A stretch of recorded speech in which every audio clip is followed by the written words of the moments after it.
আমার সব সময় মনে হয় আমার ভেতরে যে ভালোবাসাটুকু আমি উজাড় করে দিয়েছি, সে ভালোবাসা তো অন্যায় করেনি। আমিও কোনো অন্যায় করিনি। কাউকে আমি দু চোখ বুজে বিশ্বাস করেছি, সে বিশ্বাস করা তো কোনো দোষের ছিল না।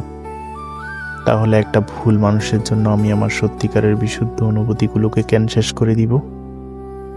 হয়তো সে অনুভূতিগুলো অন্য কারো প্রাপ্য। হয়তো অন্য একটা মানুষ প্রতীক্ষা এক পশলা বৃষ্টির মতো ভালোবাসা দুহাত ভরে নিবে। আমার বিশ্বাস যে ভেঙেছে, অন্যায়টা সেই করেছে। আমার ভালোবাসাকে যে তুচ্ছ করেছে, ভুলটা তো তারই। আমার ভালোবাসা তো ভুল ছিল না, দ্বিধা ছিল না। আমার বিশ্বাসে তো ঘাটতি ছিল না। আমার নিয়তে তো এক বিন্দু শুদ্ধতার অভাব ছিল না।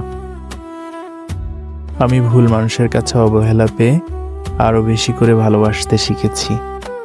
আমি কষ্ট পাওয়ার পর টের পেয়েছি কষ্ট পেলে কতটা যন্ত্রণা হয় মানুষের, বিশ্বাস ভেঙে গেলে কতটা অসহায় লাগে। আমার বুকের ভেতরে কতখানি ভালোবাসা আমি তুলে রেখেছি কারো জন্য। সেই মানুষটা ভুল নাকি শুদ্ধ আমি জানি না, জানতেও চাই না। আমি শুধু জানি আমি তাকে উজাড় করে ভালোবাসবো।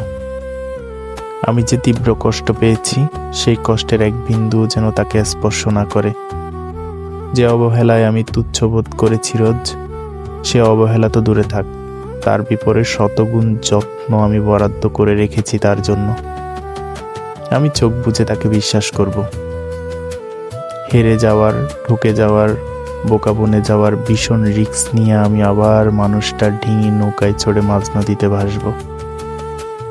আমি ডুবে গেলে পুরো পৃথিবী হাসবে, জানি। আর আমি তারে নিয়ে কূলে পৌঁছে গেলে আকাশ পানে খোদার দিকে চেয়ে আমি বিজয়ের হাসি হাসব। খোদাও কি আমার দিকে চেয়ে মুস্কি হাসবেন না? হয়তো হাসবেন। এই পৃথিবীতে শুদ্ধতা নিয়ে উজাড় করে ভালোবেসে অনেকেই হেরে গেছে, অনেকে জিতেও গেছে, কিন্তু ভালো না বেসে কেউ কখনো জিততে পারেনি।